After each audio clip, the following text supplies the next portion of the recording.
Bien, entonces, nosotros lo que habíamos visto hasta ahora, voy a devolverme en el apunte, este apunte todo usted está en el aula virtual, es de la profesora Alejandra.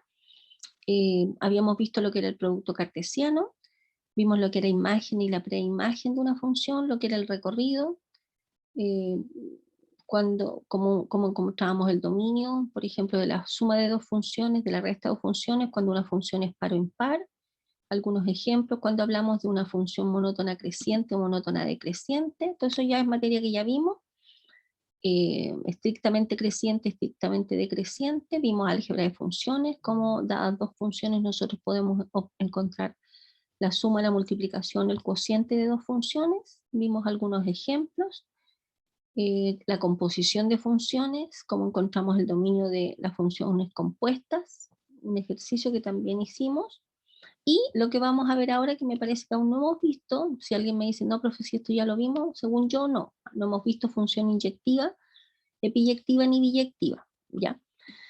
A ver, lo que vamos a ver ahora específicamente es ver cuando una función es biyectiva. ¿Por qué? Porque una función es biyectiva, todas las funciones biyectivas poseen una función que se llama función inversa, ¿de acuerdo? Las funciones que no son biyectivas no tienen función inversa, no existe la función inversa. Entonces, para que una función sea biyectiva, necesita cumplir con dos condiciones, ser inyectiva y epiyectiva. Entonces vamos a partir primero por el primer concepto, de cuando una función definida, por ejemplo, en un conjunto A en B, vamos a decir que es inyectiva o 1 a 1, esto es solo notación, digamos, no es que 1 menos 1, 0, un elemento del conjunto de partida le corresponde un único elemento en el conjunto de llegada. A eso, de ahí viene esa notación 1 a 1. Entonces, vamos a decir que una función es inyectiva si, solo si, a cualquiera dos elementos distintos en A, necesariamente tiene imágenes distintas en B, ¿de acuerdo? O sea, en el fondo, ¿qué estamos diciendo nosotros?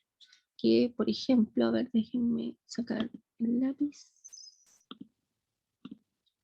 Por ejemplo, si tenemos dos elementos distintos de conjunto A, a nosotros en este caso estamos tomando un conjunto A en un conjunto B. Entonces, de la función f, si tenemos un elemento x acá y un elemento acá, el f de x tiene que ser un número que tiene que ser distinto al f de y. O sea, si x es distinto de y, f de x es un número distinto de f de y. O sea, a un elemento de acá le tiene que corresponder un solo elemento acá. A un elemento de acá le corresponde uno solo de acá. No puede darse el hecho de que dos elementos, por ejemplo, distintos obviamente, vayan a parar a un mismo elemento en B. ¿De acuerdo? En ese caso la función no sería inyectiva. ¿Ok? Entonces, vamos a ver un ejemplo. Por ejemplo, f de x igual a 4x menos 2. ¿Es inyectiva? Ahora, la manera para probar o ver que, para probar, demostrar que una función es inyectiva o no, es la siguiente. Si uno toma dos elementos distintos, implica que las imágenes de estos elementos tienen que ser distintas. Esa es una forma. Y la otra manera es, suponiendo que las imágenes son iguales, entonces uno tiene que llegar a que provienen del mismo elemento. Esta que está acá es la más usada, ¿de acuerdo? Entonces uno dice, bueno, supongamos que f de a es igual a f de b, si uno es capaz de probar que si hay dos imágenes iguales, provienen del mismo elemento, hemos probado que la función es inyectiva. Por ejemplo, en este ejercicio particular que aparece acá, fíjense primero, ojo, siempre ojo en dónde está definido el dominio de la función f y dónde va a parar. En el caso particular de este ejercicio, la función está definida de los números enteros en los números enteros. O sea, por ejemplo, si yo les dijera, dada f de x igual a tanto en este contexto, ¿cuánto sería f evaluado en un medio? Y alguien puede decir, ah, fácil, profe, sería 4 por un medio menos 2, entonces me dicen 4 por un medio es 2, menos 2, y esto es 0. F evaluado en un medio da 0. Y ustedes dicen, no, esto está bueno. Y falso. Esto en este contexto, fíjense, donde estamos definiendo la función de los enteros en los enteros, esta expresión no tiene sentido. F de un medio no tiene sentido, porque nosotros estamos diciendo, los valores de X, tómelos en Z, en los números enteros. Por lo tanto, la función f no puede tomar el valor 1/2. ¿Por qué? Porque el 1/2 no es un número entero. ¿De acuerdo? Por lo tanto, esto que está hecho acá, que algebraicamente sí está correcto, no tiene sentido en este contexto. F evaluado a 1/2 no existe en el contexto de esta definición. ¿Está claro? Si f hubiese sido definida, por ejemplo, de los reales en los reales, ahí sí, ¿por qué? Porque puede tomar cualquier número real. En particular, podría haber tomado el 1/2 y efectivamente en ese escenario, f evaluado en 1/2 habría sido 0. Por lo tanto, es importante analizar a dónde tienen que pertenecer los valores de x para que esta función pueda ser evaluada. ¿De acuerdo? ¿Ya? Ya, entonces, nosotros como no estamos evaluando funciones, pero bueno, vamos a partir nosotros de acá, vamos a usar lo que les dije recién, que f de a es igual a f de b igual a igual a b. Ya nos vamos a ir a la pizarra porque ahora no me está dejando escribir acá, me taimó de nuevo. Entonces f de x, ahí volvió a dejarme escribir. Oh, ya había borrado. Ya, entonces, para ver si es inyectiva uno dice, bueno, veamos. Vamos a supongamos que f de a es igual a f de b. ¿Ya? Obviamente el a y el b tienen que pertenecer en este caso a z. Son números reales cualesquiera. Uno no toma casos particulares, uno lo hace en general. Supongamos que f de a sea igual a f evaluado en b. Entonces uno dice, bueno, en este caso, ¿qué cosa es f evaluado en a? Sería 4 multiplicado por a menos 2, ¿no es cierto? Y esto es igual a f de b, que es 4 multiplicado por b menos 2. ¿Sí? Y claramente acá nosotros podemos simplificar esto y nos queda que 4a es igual a 4b. Por lo tanto, si multiplicamos todo esto por un cuarto, nos va a quedar que a es igual a b. Entonces partimos de acá y nosotros llegamos a quedar igual a b. Listo. Por lo tanto, f es inyectiva. ¿Ya? Ustedes acaban de demostrar que la función, esta función que está acá, es inyectiva. ¿De acuerdo? O sea que a un elemento le corresponde un elemento del conjunto de partida, le corresponde un solo elemento en el conjunto de llegada. ¿Ya? Ya. ¿Alguna pregunta? Si hay alguna pregunta, me dicen en el chat o me preguntan. ¿Ya? Ahora alguien dice, profe, pero a lo mejor todas las funciones son inyectivas. La respuesta es no. Veamos el siguiente ejemplo. Esta que está acá. Determinar si la siguiente función es inyectiva. Cuando a uno no se le dice de dónde a dónde está definida la función, uno asume que la función, uno asume que la función está definida de los reales en los reales. ¿Ya? Pero normalmente eso nosotros se los entregamos. Entonces, porque no basta con que uno les dé la expresión que representa la función, sino que hay que definir de qué conjunto a qué conjunto está definida. ¿Ok? Entonces dice determinar si la siguiente función es inyectiva. Entonces, bueno, a ver, uno dice, veamos, solución, de nuevo. Entonces, supongamos que f de a es igual a f de b, donde a y b hay que definir dónde lo estamos tomando, en este caso lo estamos tomando los reales. F de a igual a f de. ¿Qué cosa es f de a? F de a es a al cuadrado más 1. ¿Qué cosa es f de b? B al cuadrado más 1. Y podemos restar 1 a ambos lados y nos queda que a al cuadrado es igual a b al cuadrado. Pero ojo que aquí no podemos aplicar raíz y nos queda a igual a b, porque acuérdense ustedes que aparecen dos términos. Esto que está acá, para despejar el a y el b, lo que tenemos que hacer es, pasamos este al otro lado, ¿y qué cosa es lo que aparece acá? Fíjense.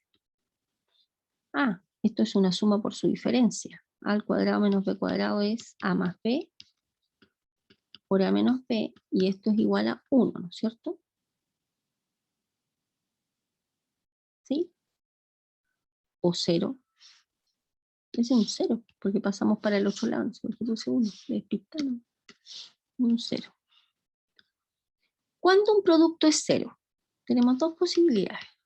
Cuando este factor es 0 o cuando el otro factor es 0. Entonces, cuando el primero es 0, cuando A es igual a menos B, o cuando A es igual a B. La pregunta es, a partir de f de A igual a f de B, ¿llegamos a que A era igual a B? Sí, ahí está. Pero resulta que también tendríamos la otra posibilidad, que A fuese igual a menos B. Entonces, esta función es inyectiva, por lo tanto, no es inyectiva. ¿Por qué? Porque nosotros estamos diciendo, si f de A es igual a f de B, necesariamente A tiene que ser igual a B. No hay cabida a otra alternativa. O sea, no podría darse que A es igual a menos B. ¿De acuerdo? Entonces, primero, no es inyectiva. Ya, pero cuando algo no es, lo ideal también uno lo puede hacer usando un contraejemplo. ¿Qué contraejemplo podríamos usar acá? Un contraejemplo que cumple con esto que está acá, que A sea igual a menos B. Por ejemplo, o sea, con esto que ustedes acaban de escribir acá, ustedes han probado que no es inyectiva, pero también podríamos hacerlo de otra manera, dando un contraejemplo, o sea, decir, afirmar, no es inyectiva. Pues, si me dejan escribir, no pues. Si A, por ejemplo, no me deja escribir. Por ejemplo, si A fuese igual a, supongamos que fuese igual a menos 1. Ya me voy a tirar la pizarra, ahí escribí.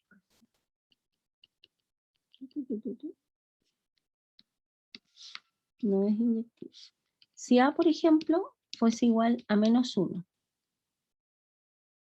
y B fuese igual a 1, ¿cierto? Porque aquí estamos tomando uno donde se cumple esa otra condición.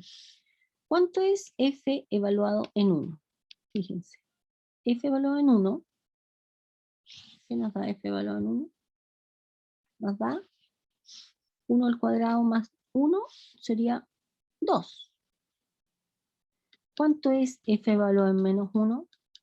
Sería menos 1 al cuadrado, que es 1, más 1, 2. O sea, ¿qué está pasando acá? Hay dos elementos distintos que van a parar al mismo número. O sea, en el fondo, lo que está pasando es que el número 1 va a parar al 2 y el número menos 1 también va a parar al 2. Se fijan, este es el conjunto de partida, este es el conjunto de llegada, son los reales, estos son los reales. No puede ser que dos elementos vayan a parar a 1. Por eso se dice que la abreviación de que una función sea inyectiva es que un elemento va a parar a 1, 1 a 1. ¿De acuerdo? Y aquí hay dos elementos que van a parar a 1, 2 a 1. ¿De acuerdo? Por lo tanto, la función no es inyectiva. Basta con este contraejemplo. ¿Ok? Ya. Si algo no se entiende, ustedes me dicen. ¿Ok? Profe, Dígame. ¿Sí? ¿por qué delante no se le podía aplicar raíz? Porque cuando usted aplica raíz, espérenme, déjenme sacar mi lápiz. Cuando usted aplica una raíz a una ecuación, por ejemplo, si usted tiene... ¿dónde está el lápiz? Un segundo, se me fue el...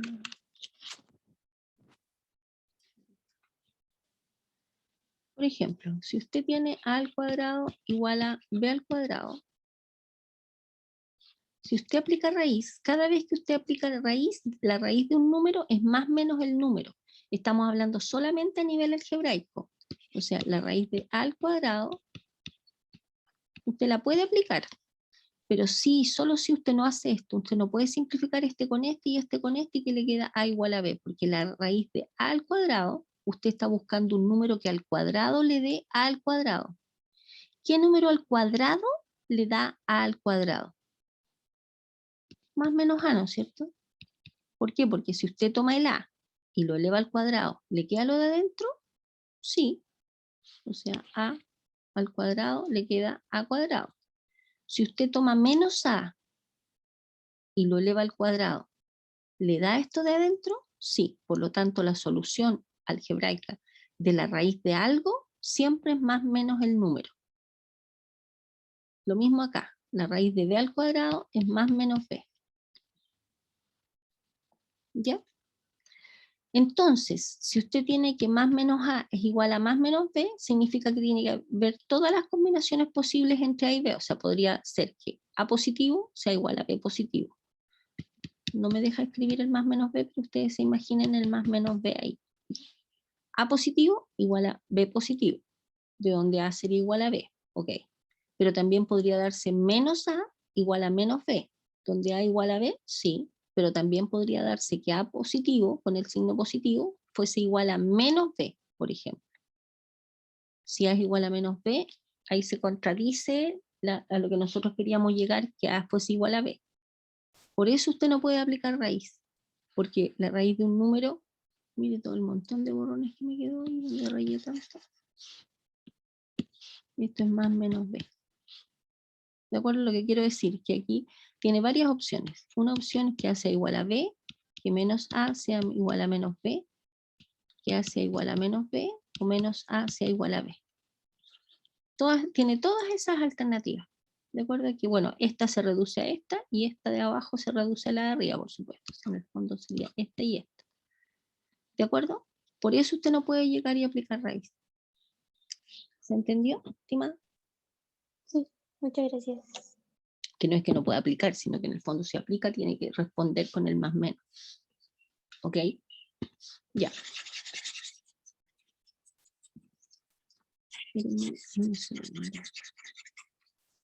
Ya, entonces, por lo tanto, esta función no es inyectiva, ¿ya? En el dominio que nosotros definimos. A ver, ¿por qué es interesante este ejercicio? Porque si esta función nosotros la definimos de los reales en los reales, no es inyectiva. Pero, ¿qué pasaría, por ejemplo, si nosotros definimos la misma función, f de x igual a x cuadrado más 1, pero ahora definimos esta función de los reales positivos en los reales? En este nuevo dominio y recorrido, ¿la función sería inyectiva? En este caso sí. ¿Por qué? Porque fíjense ustedes que no podrían tomar, nosotros recién tomamos el 1 y el menos 1, y los dos fueron a parar al 2, pero lo que estamos diciendo ahora es que no, el menos 1 usted no lo puede tomar ahora, porque el menos 1 no está en los reales positivos. Entonces, ¿qué pasaría en este caso? Partiríamos igual, f de a igual a f de b, y hacemos el mismo procedimiento, a cuadrado más 1 igual a b cuadrado más 1, restamos y nos queda a cuadrado igual a b cuadrado, y haciéndolo aplicando raíz, que no habría problema, nos va a quedar de nuevo que la raíz de a cuadrado es igual a la raíz de b al cuadrado, donde ustedes no pueden simplificar con la raíz, porque el resultado de esto es más menos a igual a más menos b. Pero a partir de acá ustedes dicen, bueno, tengo de nuevo las opciones que a sea igual a b, que menos a sea igual a menos b, que a sea igual a menos b, y que menos a sea igual a b.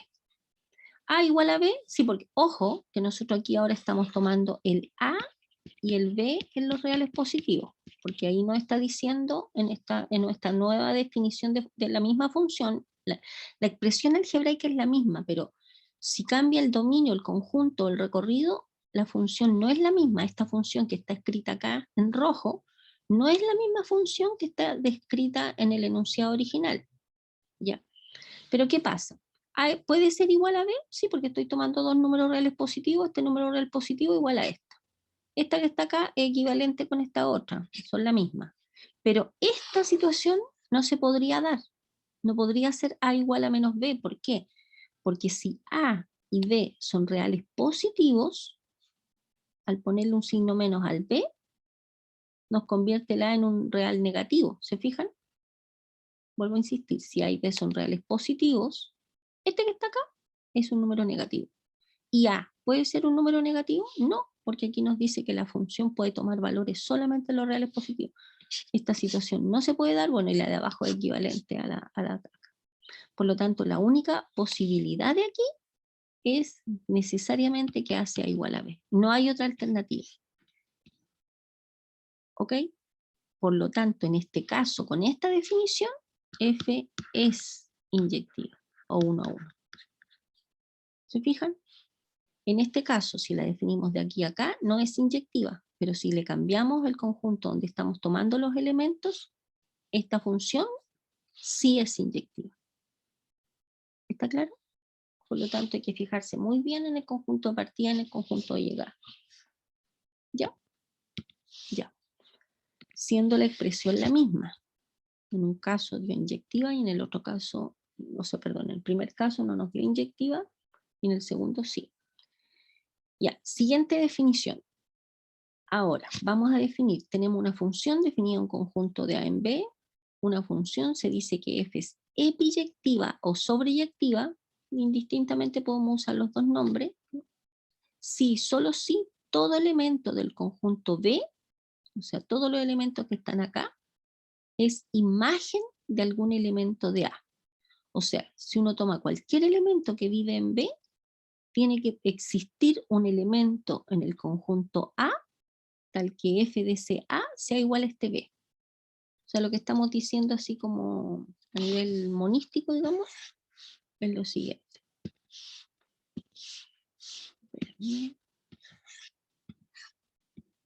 Un conjunto A, un conjunto, significa que cualquier elemento que tome, todos los elementos que están acá provienen de alguno de acá, a través de las funciones.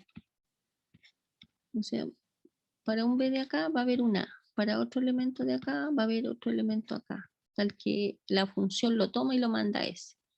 O sea, todos tienen como una flechita que terminan en esto. No sobra ninguno, o sea, no hay ningún elemento por ahí solito, tal que no provenga de alguno del conjunto A después de ser aplicada la función F. Eso así como a nivel dibujos corresponde lo de ser epiyectivo, sobreyectivo. Aquí no sobra ningún elemento. Cada uno de los elementos que están en el conjunto B proviene de alguno del conjunto A después de haberle aplicado la función F. O sea, en el fondo, una función de A y B va a ser sobreyectiva cuando el recorrido de la función es todo el conjunto B. ¿Ya? ¿Ok? Entonces vamos a ver cómo nosotros encontramos el recorrido de la función. Entonces, en este caso es importantísimo definir cuál es el A y cuál es el B. Este conjunto que está acá es el A, el conjunto de partida, y el B es este que está acá. Entonces, la epiyectividad y sobreyectividad, ahora nos concentramos en el conjunto de llegada, en este, ¿de acuerdo? En el B. ¿Ok? Entonces, ¿cómo nosotros vamos a determinar si esta función es o no es sobreyectiva? ¿Ya? Entonces, para ver si una función es sobreyectiva, lo que nosotros tenemos que ver es esto que está acá. Probar que el recorrido de la función es igual a todo el conjunto B. En este caso tendríamos que probar que el recorrido de la función son todos los reales. ¿Ok? Ya, entonces, solución.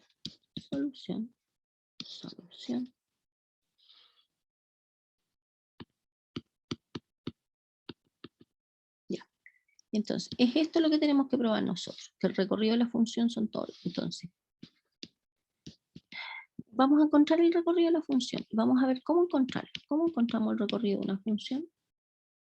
Para encontrar el recorrido de una función, uno toma la expresión, acuérdense que esto que está acá se representa por y. Entonces, y igual a x más 2. ¿Qué se hace? Siempre despejamos x en función de y. Entonces, en este caso particular, nos va a quedar que x va a ser igual a y menos 2, ¿no es cierto? Pasándolo el 2 para el otro lado.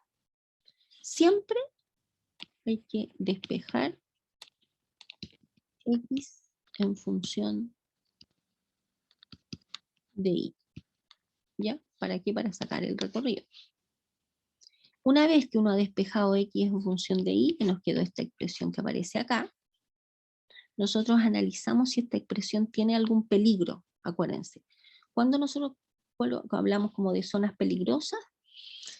Cuando tenemos una expresión que es un cociente, tenemos que preocuparnos que el denominador sea distinto de 0. Si la expresión es una raíz cuadrada, raíz cuarta, raíz sexta, tenemos que preocuparnos que el argumento de la raíz sea un número mayor o igual que 0. Y si tenemos, por ejemplo, un logaritmo natural, hay que preocuparse que el argumento de ese logaritmo sea siempre una expresión mayor que 0. ¿De acuerdo? Pero cuando no caemos en esos casos, el dominio serían todos los reales, digamos. El valor de i, por ejemplo, en este caso podría ser cualquier número real. Entonces, en este caso particular, cuando nosotros despejamos x en función de i, tenemos que analizar si esta expresión tiene peligro en alguna parte. Entonces observamos, decimos, a ver, esto que está acá, ¿es una fracción? No, no tengo que hacer ninguna restricción. ¿Aparece alguna raíz de índice par?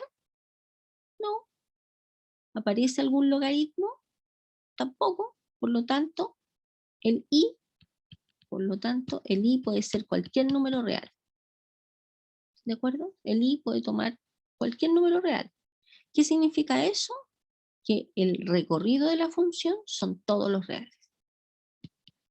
¿Ya? Por lo tanto, el recorrido de la función, yo sé que esto va a aparecer en un rato más, así como que escribo y aparece de manera tardía.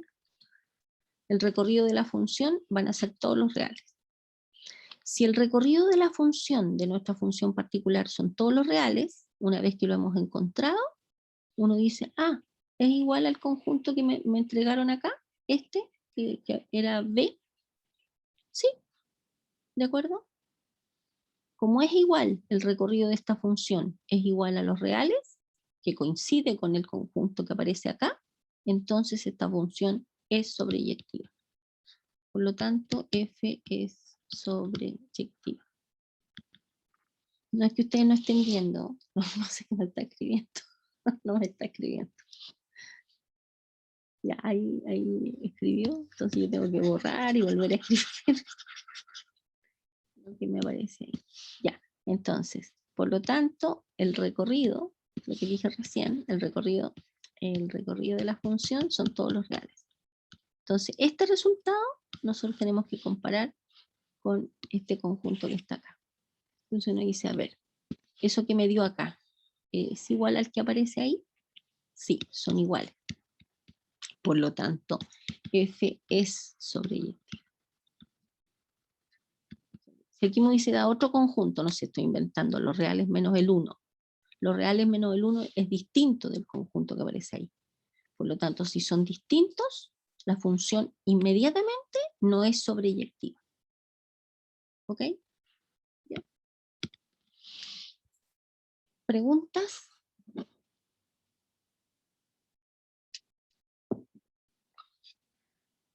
Ya. Bien. Aquí tenemos otro ejemplo. Fíjense que ahora de nuevo es el mismo ejemplo que vimos antes que analizamos inyectividad. Ahora vamos a analizar si es sobreyectivo. De nuevo, entonces, solución. Para ver si la función es sobreyectiva, de nuevo hacemos lo mismo. O sea, en el fondo le tenemos que encontrar el recorrido de esa función. Entonces le dice, bueno, solución, vamos a sacar el recorrido de la función. Ya, ¿y qué habíamos visto para sacar el recorrido de una función? Toma la función, la llama i, igual a 4x menos 2. Entonces uno despeja x en función de y, nos queda y más 2 igual a 4x, o sea que x va a ser igual a y más 2 partido por 4. ¿De acuerdo? Ya. Pregunta, ¿esta expresión que está acá tiene peligro en alguna parte? ¿Es una fracción? Sí, pero y en ese caso tendríamos que restringir el dominio para ver en este caso para qué valores de i esto se hace 0. Pero es una fracción, pero sucede que en el denominador tiene un número 4. El 4 es distinto de 0 siempre. Así que no hay que hacer ninguna restricción, porque ya conocemos el 4 y sabemos que es distinto de 0, por lo tanto no tenemos que hacer ningún tipo de restricción, ¿de acuerdo? Por lo tanto, en este contexto, lo voy a escribir primero y después lo vamos a pensar. El recorrido de la función serían todos los reales. Claro, porque podemos tomar cualquier valor de acá de i y no se produce ningún problema. A ver, pensemos. ¿Estará correcto que el recorrido son todos los reales?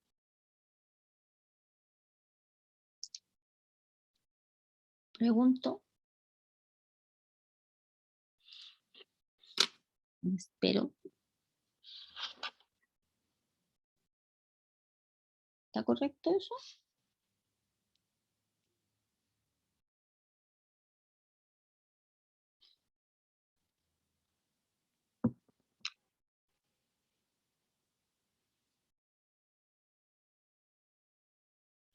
¿De qué conjunto, a qué conjunto está definida nuestra función?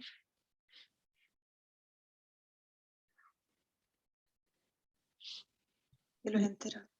¿Cierto? El dominio de una función, o sea, si una función está definida de un conjunto A en un conjunto B, el dominio de una función tiene que ser subconjunto de A. Y el recorrido de una función tiene que ser subconjunto de B. Siempre. Esto es siempre. Si uno pone un cierto A y un cierto B acá, el dominio tiene que ser subconjunto de este. Y el recorrido tiene que ser subconjunto de este. Si nosotros decimos que el recorrido de la función son los reales, ¿es un subconjunto de Z?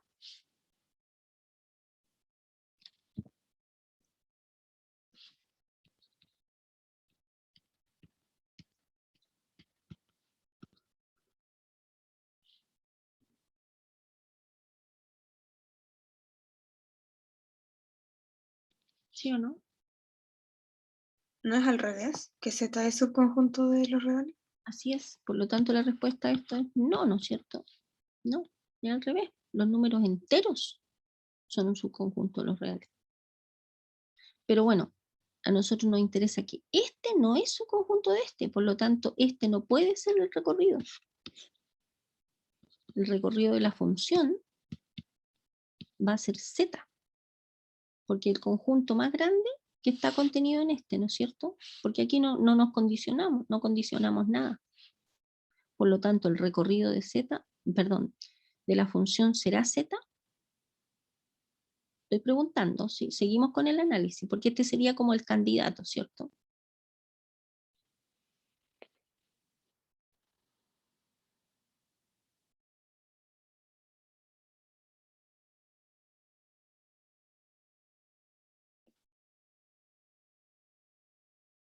Sí. ¿Usted sospecha que sí? ¿Quién dijo sí? Ah, ¿quién habló? La Fernanda. Ajá, yo. ¿Quién? ¿Quién? Yo. Sí, pero yo. Fernanda. A la Fernanda. Ya. ¿Y qué opinan los compañeros? ¿Será correcto eso?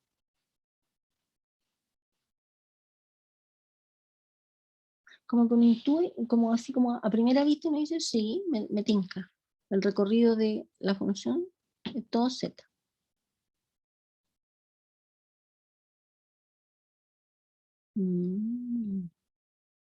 O sea, significa, a ver, primero analicemos esto porque como tenemos la función f, está definida de z en z, significa que para cualquier número que esté acá, cualquier número entero, yo voy a encontrar uno que proviene de acá, tal que ese a través de la función f va a parar en este.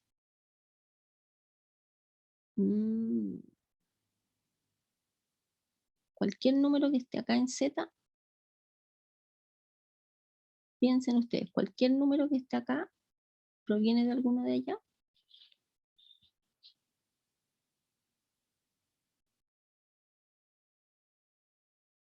¿Sí o no? Así como pensemos, Sí. ¿no? A ver. Denme un Z acá. Así, esto no seguimos con la demostración, entonces solamente para hacerlos pensar un poco así. Denme un número raro aquí en Z. ¿Cuál? ¿Cero? El 0. Ya, el 0.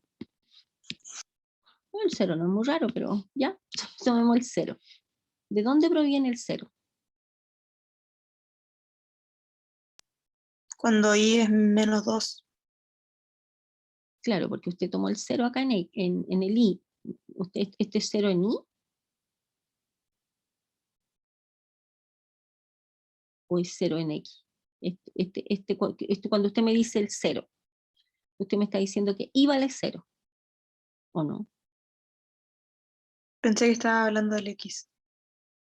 Ya, pero es un buen... No, pero el ejemplo es buena idea tomar 0.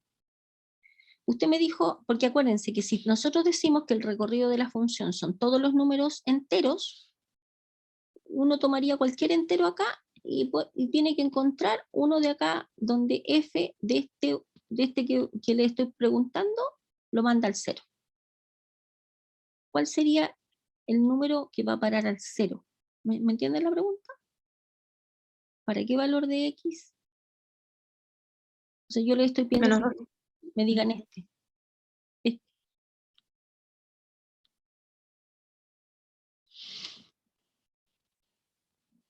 A ver, en el fondo lo que yo le estoy diciendo, dígame un x tal que f de ese x incógnito, lo vamos a dibujar con lápiz verde. Es súper interesante este análisis que estamos haciendo porque la idea es analizar la cosa conceptual. F de x, f de ese x, nosotros estamos buscando que vaya a parar al 0. Entonces la pregunta es, yo necesito que ustedes me digan cuánto vale ese x verde. Menos 2, ¿no? ¿Mm? Menos 2. No, veamos, si estamos analizando, veamos, si todas las Profe, ideas... Sí, dígame. pero creo que no estaría dentro de lo entero, no sería un medio. Espere, vamos a analizar las dos respuestas que me han dado. Las dos respuestas que me han dado. Uno me dijo x igual a menos 2 parece, si no me equivoco, y otro me dijo, usted estimado, ¿quién habla? Hábleme, identifíquese. ¿Quién me dijo? Jaime González. Don Jaime, usted me dice x igual a un medio. Sí, pero no estaría dentro del conjunto. Tranquilo, son propuestas. Vamos a ver si sirven o no sirven. Si x vale menos 2, lo que nosotros estamos diciendo que f evaluado en menos 2 nos debería dar 0. Entonces nosotros tomamos nuestra función, acuérdense que esta es la f de x, esta es la f de x. ¿Cuánto es f evaluado en menos 2? Sería 4 por menos 2, y eso nos queda menos 8 menos 2, nos queda menos 10. Y claramente es distinto del cerito que nosotros queremos, a donde queremos llegar. Por lo tanto, este x igual a menos 2 no nos sirve, ¿cierto? Después el estimado dijo x igual a un medio. F evaluado a un medio. ¿A qué es igual en el contexto de esto?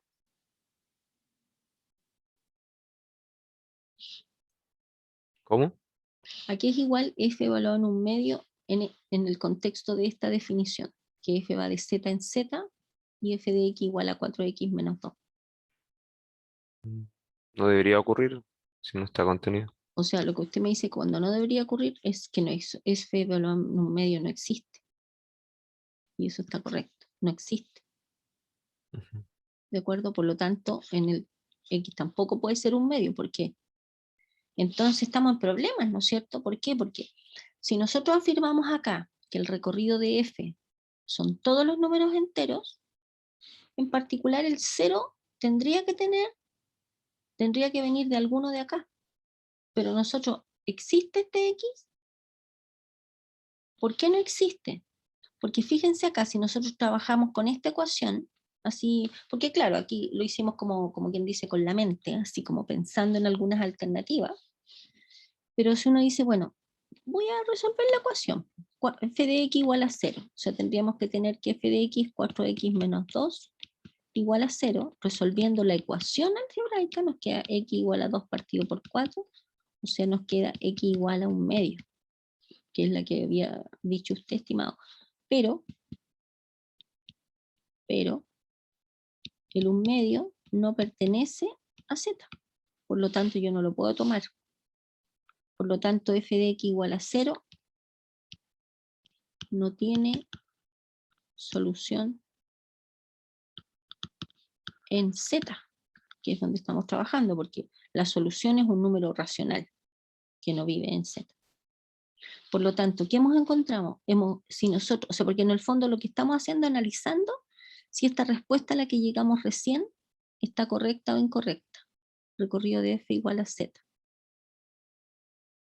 ¿Me entiende? Entonces, uno dice, bueno, esto va a estar correcto. Sí, solo si todos los elementos que están acá en z provienen de alguno de acá. Pero acabamos de ver uno que no proviene. Ya. Entonces, les voy a dar unos minutos para que ustedes piensen cuál sería el recorrido de z, o cómo lo podríamos escribir. ¿Ya? Tienen 5 minutos, porque ya vimos que no son los reales, no es z. Entonces, ¿cuál sería el recorrido de esta función? Definida de z en z. 5 minutos. 5 minutos. A ver. ¿A alguien se le ocurrió cuál podría ser el dominio? ¿O cómo podríamos escribirlo? Perdón, el recorrido de esta función. Ya vimos que z no es.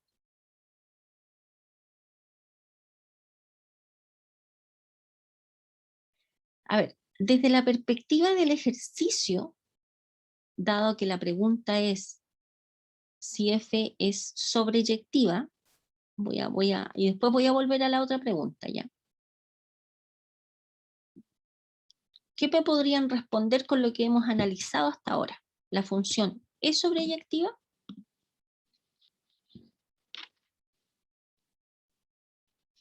Y después volvemos a la pregunta que los dejé en pausa. ¿Alguno que me diga? Respuesta a esta pregunta con lo que ya hemos hecho. Yo quiero que me digan sí o no. ¿Es sobreyectiva? No. Muy bien. No, es sobreyectiva. Sobreyectiva. Y la respuesta es, pues, el 0 no pertenece, el 0 no pertenece al recorrido de la función. 0 no pertenece al recorrido de la función, por lo tanto, el recorrido de la función es distinto de z. Z, lo puse con z. Es distinto de z. Se lo voy a poner en fucsia. Porque esto tendría que ser igual a este. ¿Se fijan? Y el recorrido es distinto de este conjunto. ¿Por qué es distinto? Porque el 0 está en z, pero no está en el recorrido. Por lo tanto, estos son conjuntos diferentes. Aquí habríamos terminado el ejercicio. ¿De acuerdo? Pero como yo quiero que sigamos pensando, este mismo ejercicio, sí, esta sería como la pregunta A, primero. F es sobre, y la respuesta es no, y esta es la argumentación. Y pregunta B, que lo dejé pensando, ¿cuál es el recorrido de la función f? Ya sabemos que no es z, pero ¿cuál es? ¿Cómo usted lo representa? ¿Cómo usted lo podría escribir? ¿Se entiende la pregunta, no es cierto? ¿Cómo podríamos caracterizar el recorrido, en este caso, de este mismo ejercicio? Respondimos una pregunta que no era sobreyectiva, listo, check. Pero ahora pensemos en esto. ¿Cómo nosotros escribimos el recorrido? Fíjense en lo siguiente. Tanto el x como el y, en el contexto de este problema, son números que tienen que ser números enteros. ¿Se fijan? Entonces, si el x y el y son números enteros, este que está acá, que nosotros despejamos, tiene que ser un número entero, ¿no es cierto? Esto. ¿Cuándo y más 2 partido por 4 es un número entero? Sí, solo sí, ¿qué condición? Cuando y es 2.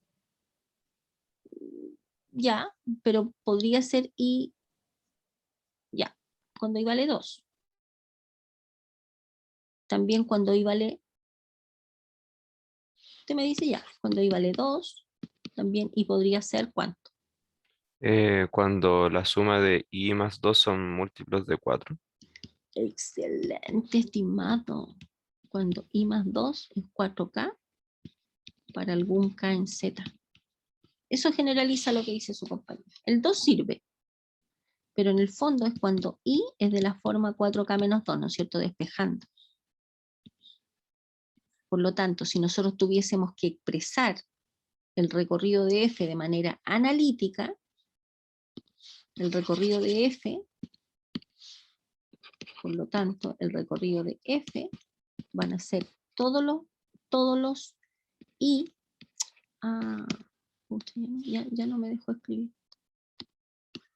Voy a borrar mientras se le quita, como que se enoja mi pizarra.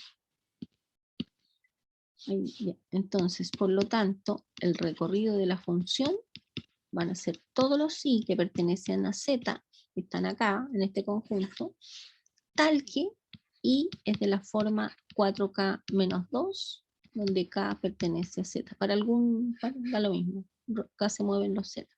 Entonces uno podría decir, a ver, si k vale 0, y sería menos 2. Menos 2 más 2 nos queda 0 partido por 4, el x sería un número entero. Si k fuese menos 8, 4 por menos 8 son menos 38 por 4, 32, menos 32. Menos 2 sería menos 34. Sería el menos 34. Menos 34 más 2 nos queda menos 32. Menos 32 partido por 4. Menos 32 partido por 4. Menos 8. Menos 8. ¿Es un número entero? Sí. ¿Se fijan? Si uno se mueve acá cualquier valor de k, le va a dar un i, pero el i tiene que tener esta forma dado lo que dijo su compañero. Para que esto sea un número entero, es necesario que el numerador sea un múltiplo de 4. Que es lo que escribimos acá. ¿De acuerdo? Bonito, súper bonito ejercicio. Yo les recomiendo que lo vuelvan a mirar así, lo repitan de nuevo en la grabación, porque es un ejercicio que permitió hacer hartas cosas y hay harto concepto, ¿ya? Y la última definición es de biyectividad. Cuando una función es biyectiva, cuando cumple dos condiciones, que la función sea inyectiva y sobreyectiva a la vez. O sea, o lo mismo, sobreyectiva e inyectiva. Tiene que cumplir las dos condiciones, las dos características que vimos recién. Si falla en una, automáticamente no es biyectiva. Y no hay que seguir analizando la otra. Por ejemplo, esta función que está acá, definida los reales, ¿es biyectiva? Entonces, para ver si esta función es biyectiva, tenemos que ver dos cosas para responder a esto. Pizarra, no sé, perdón, lápiz. Entonces, solución. Primero, afirmamos f es inyectiva o 1 a 1. ¿Por qué afirmamos esto? Tenemos que probarlo. Entonces uno dice ya, sean A y B pertenecientes al conjunto partida, que en este caso son los reales. Entonces tales que f de A, y supongamos que f de A,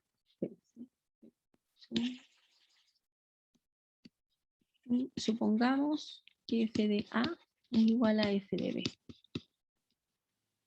Si f de A, ¿qué significa que f de A sea f de B? Significa que en este contexto 5A más 3 partido por 2 es igual a 5B más 3 partido por 2.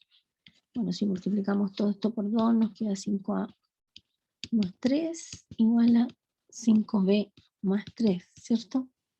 Se van los 3 y nos queda 5A igual a 5B, o sea, A igual a B. ¿Llegamos a lo que queríamos? Sí. Por lo tanto, F es inyectiva. ¿Split? Listo. Probamos que es inyectiva. Ahora vamos a probar la otra. Si esto hubiese fallado, automáticamente no tendremos necesidad de mirar la otra, porque para que la función sea biyectiva se tienen que cumplir las dos. Por lo tanto, si una falla, automáticamente no es biyectiva. Ya. ¿Qué tenemos que hacer? Tenemos que sacar, afirmamos, F es sobreyectiva. Total, lo afirmamos, lo vamos a ver, a tratar de probar, y si nos damos cuenta que no es, mostramos el contraejemplo. ¿Ya? Entonces, en efecto, el recorrido de F aquí es igual. Van a ser, vale, perdón, para sacar el recorrido de F, ¿qué tenemos que hacer? Tenemos que I igual a I, que es F de X, igual a 5X más 3 partido por 2. Despejamos X en función de I.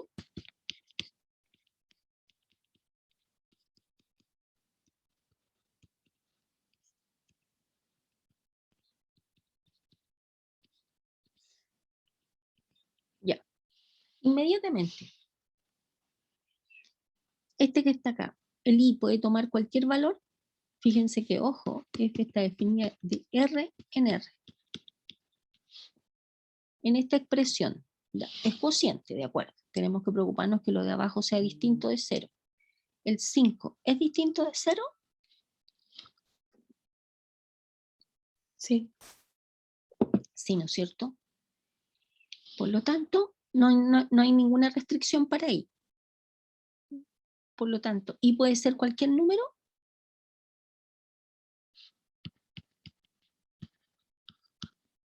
Sí, ¿no es cierto? Porque cualquier número, esto que está acá nos da un X que siempre es real. Porque acuérdense que los X los estamos tomando acá. Por lo tanto, el recorrido de la función son todos los reales. Este conjunto que encontramos ahí es igual con este. Sí, son iguales. Por lo tanto, la función efectivamente es sobreyectiva. ¿De acuerdo? Porque llegamos a que el recorrido eran todos los reales, que efectivamente coincide con el conjunto que está definido allá arriba. ¿Ya? Y como la función, por lo tanto, f es biyectiva. ¿Por qué es biyectiva? Porque acabamos de probar que la función es inyectiva y epiyectiva, o inyectiva y sobreyectiva, o 1 y sobreyectiva, son distintos nombres. Cumplió las dos condiciones. Por lo tanto, podemos decir que la función es biyectiva. ¿Ok? ¿Alguna pregunta, estimados? ¿No? Ya, muy bien. Y ahora les voy a contar para dónde va la micro, digamos, pero nos quedan 2 minutos nomás, 3 minutos, así que no tiene sentido. Vamos a ver en la clase del miércoles la función inversa.